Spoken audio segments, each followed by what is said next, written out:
नमस्कार दोस्तों, स्वागत है आपका हमारे YouTube चैनल जीके ट्रैकर पे। देखिए फ्रेंड्स, आज की वीडियो में हम बात करेंगे जो हमारी एक सीरीज़ है टॉप जीके एमसीक्यू सीरीज़, और इस सीरीज़ की आज हम 80वीं क्लास यहाँ पर कवर करेंगे। इस सीरीज़ में हम जीके के प्रीवियस ईयर क्वेश्चंस को यहाँ पर कवर करते हैं विद एक्स्ट्रा फैक्ट। अगर आपने इस सीरीज़ के प्रीवियस क्लासेस को नहीं देखा है, आप उनको प्लेलिस्ट में जाके देख सकते हैं। इस सीरीज के माध्यम से आपके प्रीवियस ईयर क्वेश्चन पूरी डिटेल के साथ कवर हो जाते हैं। कैसे कैसे नए क्वेश्चन आ रहे हैं उसका आइडिया भी आपको लग जाता है, और पूरी डिटेल के साथ देखते हैं तो आपका कॉन्सेप्ट और रिवीजन भी साथ में क्लियर हो जाता है। तो चलिए दोस्तों, आज की क्लास को शुरू करते हैं। आज की क्लास में आपको ज्यादातर क्वेश्चन जो अभी हाल ही में बीपीएससी का एग्जाम हुआ है बिहार के अंदर, उसके प्रश्न आपको देखने को मिलेंगे, जीके के प्रश्न। तो चलिए शुरू करते हैं। आज का हमारा पहला क्वेश्चन है, निम्नलिखित में से कौन सी कंप्यूटर भाषाएं हैं। तो कंप्यूटर को लेकर क्वेश्चन है।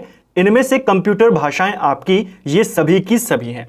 कोबरा, पाइथन, स्क्विरल, जावा, ये सभी की सभी क्या है, कंप्यूटर लैंग्वेजेस हैं। सभी की सभी आपकी हाई लेवल लैंग्वेजेस हैं, और सभी की सभी आपकी ऑब्जेक्ट ओरिएंटेड लैंग्वेज हैं। एक बार आपने देखा था, उत्तराखंड में क्वेश्चन आया था, इनमें से कौन सी लैंग्वेज ऑब्जेक्ट ओरिएंटेड लैंग्वेज है। इन चारों के नाम आपने याद कर लेने हैं, ठीक है। अगर आपसे क्वेश्चन बने पहली हाई लेवल लैंग्वेज, उच्च स्तरीय लैंग्वेज पहली वाली कौन थी, ये सबके सब हाई लेवल लैंग्वेजेस हैं। पहली हाई लेवल लैंग्वेज, इसका नाम था फोर्ट्रान, और ये भी उत्तराखंड में पूछी गई है। पूरा नाम है इसका फॉर्मूला ट्रांसलेशन। ये कंप्यूटर की पहली हाई लेवल लैंग्वेज थी। इस लैंग्वेज की अगर हम आविष्कार की बात करें, इसको डेवलप किसने किया था, उनका नाम है जॉन बेकस। इसका नाम आपने ध्यान रखना है, ठीक है। 1957 में इस लैंग्वेज को डिजाइन किया गया था, डेवलप किया गया था, ठीक है। एक और क्वेश्चन आपसे बन सकता है, आप जानते हैं शुरुआत में असेंबली लैंग्वेज का इस्तेमाल होता था, लो लेवल लैंग्वेज का इस्तेमाल होता था। क्वेश्चन आएगा, कंप्यूटर की कौन सी पीढ़ी से हाई लेवल लैंग्वेजेस का इस्तेमाल किया जाने लगा। कंप्यूटर की हाई लेवल लैंग्वेजेस का इस्तेमाल कंप्यूटर की तीसरी पीढ़ी से किया गया है, ठीक है। कंप्यूटर के ऊपर ऑलरेडी एक डिटेल्ड वीडियो बना है, जिसमें हमने कंप्यूटर के सभी इंपॉर्टेंट थ्योरीज को, फुल फॉर्म को, कॉन्सेप्ट को अच्छे से क्लियर किया है। तो इसका आंसर हो जाएगा आपका ऑप्शन डी, उपयुक्त सभी। नेक्स्ट है, चैट जीपीटी में जीपीटी का पूर्ण रूप क्या होता है। कई बार आपने देखा है, बहुत समय से यह चर्चा में रहा है, चैट जीपीटी जो कि एक एआई टूल है। इसमें चैट जीपीटी में ये जो जीपीटी होता है आपका, इसका फुल फॉर्म होता है जनरेटिव प्री ट्रेन्ड ट्रांसफॉर्मर, ठीक है। जीपीटी की फुल फॉर्म अभी पूछी गई है पेपर में, हो सकता है आगे उत्तराखंड में भी आपसे पूछी जाए। नेक्स्ट है, ब्रह्मांड में पल्सर क्या होते हैं। जो आपके ब्रह्मांड में पल्सर पाए जाते हैं, यहां आपके एक प्रकार के घूमते हुए न्यूट्रॉन तारे होते हैं। ऑप्शन बी सही आंसर हो जाएगा, ठीक है। जब किसी तारे में सुपरनोवा विस्फोट होता है, उसके बाद एक नए तारे का जन्म होता है, जिसे पल्सर कहा जाता है। इन्हें न्यूट्रॉन स्टार कहते हैं, यानी ये एक डेड स्टार, मृत तारा होता है पल्सर, और ये अपने केंद्र पर लगातार घूमते हुए रहते हैं, जिस वजह से इनके आसपास का जो मैग्नेटिक फील्ड होता है वो काफी ज्यादा मजबूत होता है। तो आपने क्या चीजें याद करनी है, आपने याद करना है, जब किसी तारे में सुपरनोवा विस्फोट होता है, उसके आकार के कारण, उसके वजन के कारण, तो एक मृत तारा बनता है जिसको पल्सर कहते हैं, और वो अपनी केंद्र पे लगातार घूमता रहता है, काफी तेज गति से घूमता है। तो घूमता हुआ न्यूट्रॉन तारा कहलाता है पल्सर, ठीक है। नेक्स्ट है, बुलेट प्रूफ जैकेट बनाने के लिए उपयोग किया जाने वाला फाइबर क्या है। तो देखिए, बुलेट प्रूफ जैकेट की अगर हम बात करें, इसको बनाने के लिए केवलर जो आपका फाइबर है, इसका इस्तेमाल किया जाता है। ऑप्शन डी सही आंसर हो जाएगा। कई बार यह पेपर में पूछा गया है। अगर हम बात करें बुलेट प्रूफ ग्लास बनाने में किसका इस्तेमाल होता है, ये तो जैकेट है। बुलेट प्रूफ ग्लास बनाने में लेक्सन जो आपका फाइबर है, इसका इस्तेमाल किया जाता है, ठीक है।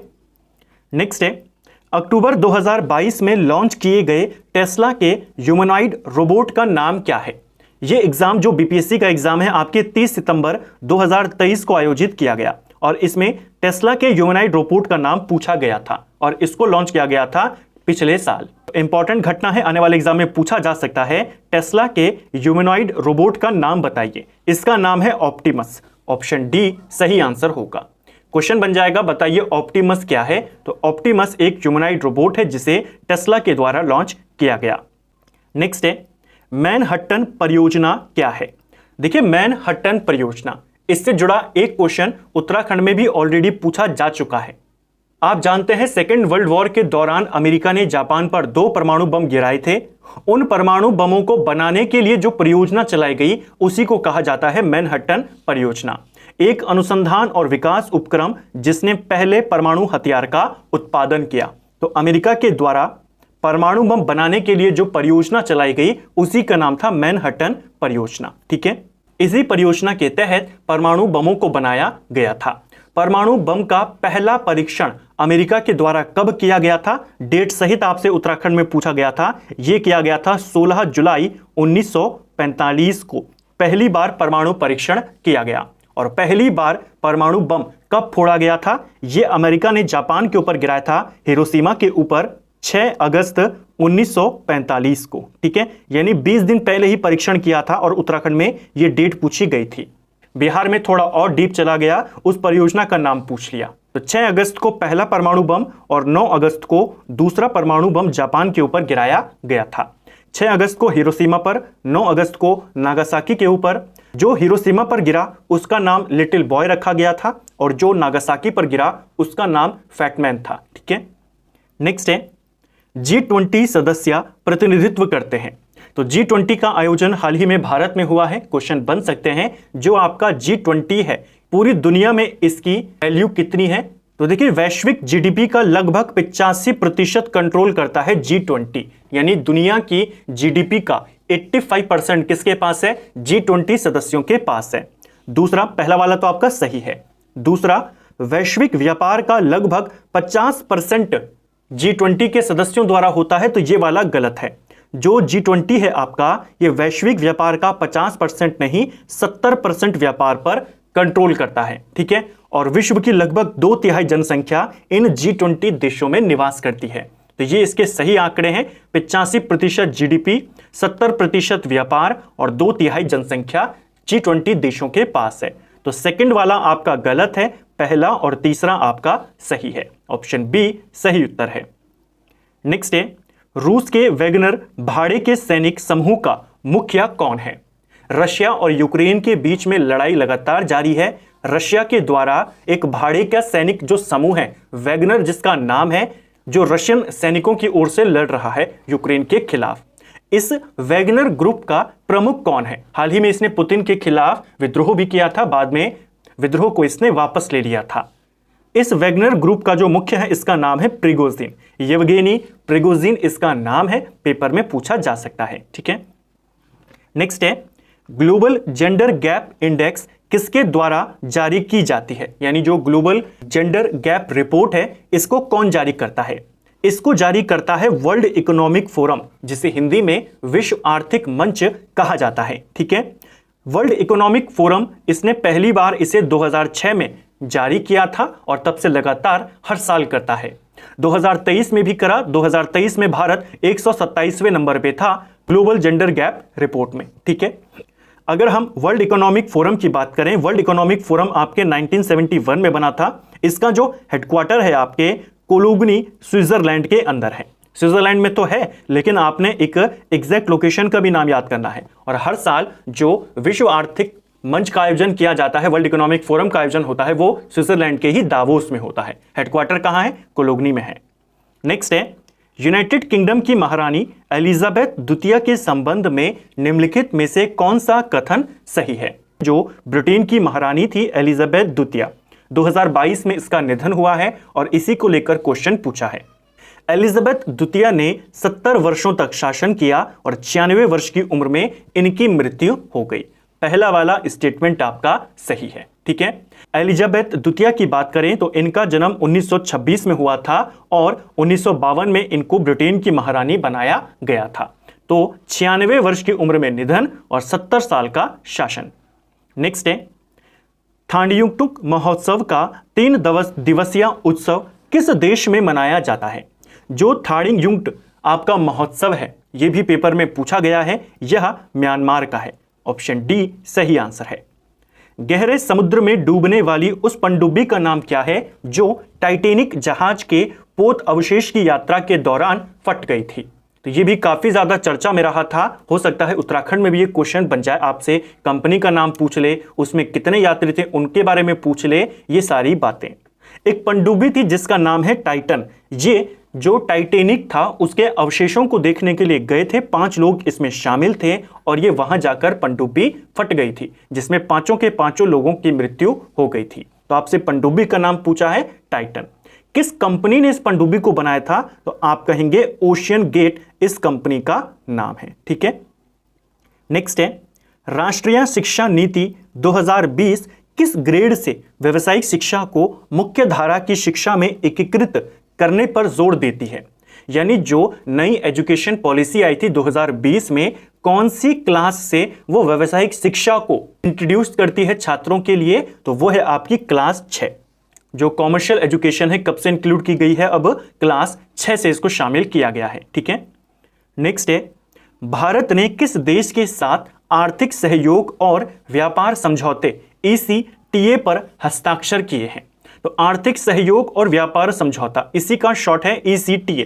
फुल फॉर्म की बात करें economic corporation and trade agreement इसका नाम है। भारत ने यह समझौता हाल ही में ऑस्ट्रेलिया के साथ किया था। ऑप्शन बी सही उत्तर है। नेक्स्ट है हाल ही में चर्चा में रहे लिस्बन घोषणा किस इकाई संरक्षण से संबंधित है? तो देखिए 2022 में इसकी घोषणा करी गई थी और वहां से एक क्वेश्चन आया है। तो जलवायु को लेकर, मौसम को लेकर के, हमारे पृथ्वी के जो इंपॉर्टेंट तत्व हैं उनके संरक्षण को लेकर जो जो आपके समझौते होते हैं, घोषणा पत्र आते हैं, वो आपसे पूछे जाते हैं। मॉन्ट्रियल आपसे आज तक पूछा जाता है, क्योटो प्रोटोकॉल आज तक पूछा जाता है, ऐसा ही है आपका लिस्बन घोषणा। लिस्बन घोषणा 2022 में करी गई थी जुलाई में, और ये आपके महासागरों के संरक्षण से संबंधित है। ऑप्शन सी सही आंसर हो जाएगा। नेक्स्ट है भारतीय कला में स्तूप, चैत्य, विहार का निर्माण निम्नलिखित में से किस से संबंधित है? तो भारतीय कला में जो आपके स्तूप होते हैं, चैत्य होते हैं, विहार होते हैं, ये बौद्ध धर्म से संबंधित हैं। ऑप्शन सी सही आंसर हो जाएगा। स्तूप क्या होते हैं? देखिए स्तूप का जो अर्थ होता है, अगर हम स्तूप के शाब्दिक अर्थ की बात करें, इसका अर्थ होता है ढेर। ठीक है, एक टीला बनाया जाता है और उसमें जो पवित्र बौद्ध अवशेष होते हैं उनको रखा जाता है। इसी प्रकार चैत्य की अगर हम बात करें, चैत्य क्या होते हैं? बौद्धों के पूजा स्थल को चैत्य कहा जाता है। और विहार क्या होते हैं? बौद्ध भिक्षु जहां पर निवास करते हैं उनके निवास स्थान को विहार कहते हैं। कई बार तो पेपर में यही आ गया था कि चैत्य और विहार में क्या अंतर है। तो चैत्य इनके पूजा स्थल है, विहार इनके निवास स्थल है। ठीक है, नेक्स्ट है दादाभाई नौरोजी द्वारा लंदन में किस संस्था की स्थापना करी गई थी? तो लंदन में एक संस्था बनाई थी द ईस्ट इंडिया एसोसिएशन। ये बनाई थी दादा भाई नौरोजी ने, जिनको भारत का ग्रैंड ओल्ड मैन भी कहा जाता है। ठीक है, ईस्ट इंडिया एसोसिएशन की स्थापना इन्होंने 1866-67 के दौरान करी थी। ठीक है, दादा भाई नौरोजी को लेकर बहुत सारे आपके क्वेश्चन आते हैं। जैसे हमने कुछ दिन पहले इनका एक पत्र भी देखा था, रास्त गोफ्तार। किसका पत्र है? इन्हीं का पत्र है। इन्होंने इंडिया नाम से भी एक पत्र निकाला था 1860 में। इस चीज को ध्यान रखना, रास्त गोफ्तार गुजराती में छपता था, इंडिया अंग्रेजी में छपता था। इसके बाद इन्होंने 1887 में भारतीय सुधार समिति की स्थापना करी। ये भी इन्होंने इंग्लैंड में बनाई। 1892 में लिबरल पार्टी के टिकट पर ब्रिटिश सांसद बने। ब्रिटिश सांसद बनने वाले एशिया के पहले व्यक्ति बने। इनकी एक फेमस किताब poverty and un British rule in India बहुत बार आई है, 3 बार। 1886, 1893, 1906 में कांग्रेस के अध्यक्ष रहे और इन्हीं की अध्यक्षता में जो 1906 का अधिवेशन हुआ था कांग्रेस का कलकत्ता में, पहली बार स्वराज शब्द का इस्तेमाल वहां पर हुआ था। ठीक है, नेक्स्ट है ग्रीष्म ऋतु में पूर्वी भारत में चलने वाली तीव्र एवं आर्द्र हवाओं व उससे होने वाली वर्षा को केरल में क्या कहा जाता है या केरल में किस नाम से जानी जाती है? तो देखिए ग्रीष्म ऋतु में पूर्वी भारत में जो आपकी तीव्र हवाएं चलती हैं, चक्रवात आते हैं, उन चक्रवातों को और उससे होने वाली वर्षा को अलग अलग जगहों पर अलग अलग नाम दिए गए हैं, जैसा हमने मानसून के वीडियो में भी देखा। इन वर्षा को केरल के अंदर आम्र वर्षा कहा जाता है, कर्नाटक में इनको कॉफी वर्षा कहा जाता है। ठीक है, नार्वेस्टर इनको उड़ीसा में कहते हैं, इस चीज को भी ध्यान रखना। और काल बैसाखी इनको कहा जाता है बंगाल के अंदर। तो अलग अलग जगहों पर अलग अलग नाम है। नेक्स्ट है मंत्रि परिषद किसके प्रसाद पर्यंत पदासीन रहता है? देखिए, मंत्री परिषद के बारे में पूछा गया है, किसी मंत्री के बारे में नहीं पूछा है। अगर मंत्री होता तो आप कहते राष्ट्रपति के प्रति। हमने बात करी थी जो मंत्री होता है व्यक्तिगत रूप से राष्ट्रपति के प्रति वो समर्पित होता है, राष्ट्रपति के प्रति उत्तरदायी होता है, और जो मंत्री परिषद होती है वो लोकसभा के प्रति उत्तरदायी होती है। तो मंत्री परिषद कब तक अपने पद पर रहेगी? मंत्री परिषद का अस्तित्व कब तक रहेगा? जब तक उसे लोकसभा का समर्थन प्राप्त है। तो इसी की इच्छा पर अपने पद पर रहते हैं। ऑप्शन बी सही आंसर हो जाएगा। नेक्स्ट है, निम्नलिखित घटनाओं को कालक्रम अनुसार व्यवस्थित करें। तो यहां पर आपको 4 घटनाएं, 4 युद्ध दिए गए हैं। इनको आपने लगाना है कौन सा युद्ध पहले हुआ और कौन सा युद्ध बाद में हुआ। जो पहले हुआ उसे पहले रखना है। देखिए, पहले हम इनकी तिथियों को यहां पर लिख देते हैं ताकि आपको लगाने में आसानी हो। सबसे पहला है आपका प्रथम सिख युद्ध। प्रथम सिख युद्ध आपके 1846 में लड़ा गया था। अगला यहां पर दिया है प्रथम अफगान युद्ध। पहला अफगान युद्ध आपके 1839 से लेकर 42 के बीच में लड़ा गया। बर्मा युद्ध की अगर हम बात करते हैं तो यह आपके 1824 से लेकर 26 में लड़ा गया। और तीसरे मराठे युद्ध की बात करें तो 1817 से लेकर 19 के बीच में लड़ा गया। यानी सबसे पहले मराठा युद्ध, उसके बाद बर्मा, उसके बाद अफगान और अंत में सिख युद्ध। तो उल्टा क्रम है यहां पर, 4 3 2 1 इसका सही आंसर हो जाएगा। इस टाइप के क्वेश्चन आपसे आते हैं। पहले तो सिर्फ आपसे एक युद्ध के बारे में पूछ लेता था, अब आपसे क्रम लगाने को आता है। तो अगर आपने इनको डिटेल में पढ़ा है, कौन सी घटना कब हुई है, किसके काल में हुई है, तो ही आप इस आंसर को आसानी से कर पाएंगे। तो फ्रेंड्स, ये था हमारा आज का वीडियो जिसमें हमने जीके के 20 इंपॉर्टेंट क्वेश्चंस को यहां पर कवर किया। मैक्सिमम क्वेश्चन आपके हाल ही में जो आपका बीपीएससी का एग्जाम हुआ उसके हमने यहां पर कवर किए। इस सीरीज में हम ऐसे ही अलग अलग स्टेट्स के, सेंटर के अलग अलग एग्जाम्स के प्रीवियस ईयर क्वेश्चंस को यहां पर कवर करते हैं और देखते हैं कि कैसे क्वेश्चंस को घुमाकर और कैसे पुराने क्वेश्चन को नए तरीके से यहां पर आपसे पूछा जाता है। उम्मीद करता हूं आपको आज का वीडियो पसंद आया होगा।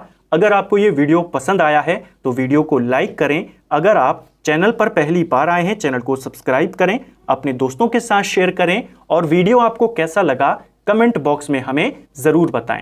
इसके अलावा आपका स्कोर कितना रहा, 20 में से आपके कितने क्वेश्चन सही हुए, वो भी आप हमें कमेंट करके बता सकते हैं। इस सीरीज की प्रीवियस क्लासेस जो हैं वो उसका लिंक नीचे डिस्क्रिप्शन बॉक्स में है, वहां से आप उनको देख सकते हैं। Thank you friends.